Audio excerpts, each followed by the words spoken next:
Hello friends, welcome back to my YouTube channel. My name is Pooja Parihar. There are various organizations which are recently being asked in the government examinations and it are very important from the exam perspective.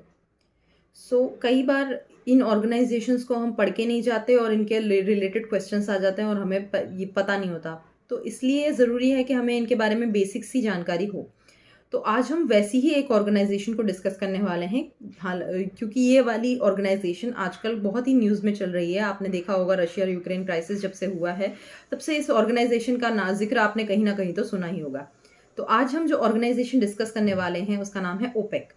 OPEC stands for organisation of the petroleum exporting countries. ये एक संगठन है उन countries का जो petroleum निर्यात करती हैं। ये एक इंटर गवर्नमेंटल ऑर्गेनाइजेशन है। इसकी 13 मेंबर कंट्रीज़ हैं और उसमें से 5 इसकी फाउंडिंग कंट्रीज़ हैं, फाउंडिंग मेंबर कंट्रीज़ हैं। जो 5 फाउंडिंग मेंबर कंट्रीज़ हैं मैं आपको उनका नाम बता देती हूँ। उनका नाम है Iran, Iraq, Kuwait, Saudi Arabia और वेनेजुला। ये ओपेक ऑर्गेनाइजेशन फाउंड आउट हुई थी 14 सितंबर 1960 में। हालांकि ये इफेक्ट में आने में इसको 1 जनवरी 1961 से ये इफेक्ट में आई। इस ऑर्गेनाइजेशन का हेडक्वार्टर वाला आपको बहुत सारी जगह पे आपको बहुत सारे क्वेश्चंस में आ जाएगा, तो ज़रूरी है कि आप ये हेडक्वार्टर्स हर ऑर्गेनाइजेशन के ध्यान में रखें। तो इस ऑर्गेनाइजेशन का हेडक्वार्टर है वियना, ऑस्ट्रिया में। हालांकि ऑस्ट्रिया इसका मेंबर कंट्री नहीं है। ये 13 मेंबर कंट्रीज का संगठन 44% ऑफ ग्लोबल ऑयल प्रोडक्शन को करता है। दैट इज ग्लोबली जितना ऑयल प्रोड्यूस होता है उसमें से 44% इन 13 मेंबर कंट्रीज के द्वारा किया जाता है। तो ज़रूरी है हम इस ऑर्गेनाइजेशन के मिशन के बारे में भी जान लें। इस ऑर्गेनाइजेशन का सबसे पहला मिशन है coordinate and unify petroleum policies of its member countries. यानी कि जो इसके मेंबर कंट्रीज हैं उन सारे में एक ही पेट्रोलियम को लेके पॉलिसीज बनी रहे और वो सारी एक ही पॉलिसी फॉलो करें।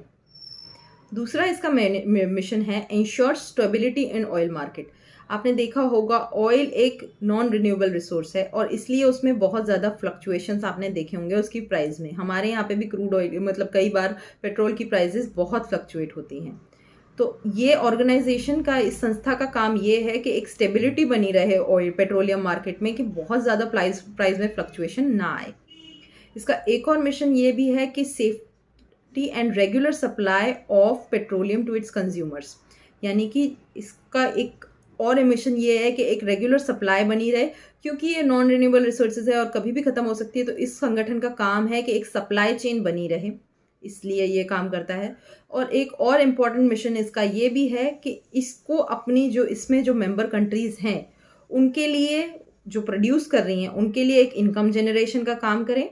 और कई लोग इन्वेस्ट भी करते हैं पेट्रोलियम कंट्रीज़ में, तो उन लोगों को उनके कैपिटल जो उन्होंने इन्वेस्ट किया है उसके ऊपर एक रिटर्न मिलता रहे, वो भी ये ऑर्गेनाइजेशन इंश्योर करती है। तो ये थी बेसिक डिटेल्स ओपेक के बारे में। धन्यवाद। Please do come back for more such useful information to my YouTube channel. Thank you.